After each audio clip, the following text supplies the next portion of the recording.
राष्ट्रीय एकात्मता टिकून राहण्यासाठी समाजवादी पक्षाच्या वतीने अनोखा उपक्रम राबवण्यात आला आहे। नांदेड जिल्ह्यातील सर्व धर्मीयांच्या धर्मगुरूंचा सन्मान समाजवादी पक्षाच्या वतीने करण्यात आला। भारतीय स्वातंत्र्य दिनानिमित्त हा सन्मान सोहळ्याचे आयोजन करण्यात आले होते। नांदेडच्या शासकीय विश्रामगृह येथे हा सन्मान सोहळा पार पडला। यावेळी नांदेड जिल्ह्यातील सर्व धर्मांचे धर्मगुरू सहभागी झाले होते।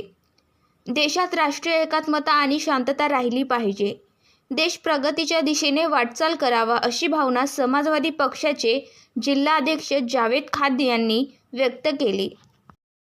आज नांदेड के शासकीय विश्रामगृहात समाजवादी पक्षातर्फे देशाच्या एकतेसाठी सर्व धर्मगुरूंच्या सन्मानासाठी एक प्रोग्राम ठेवण्यात आलेला होता।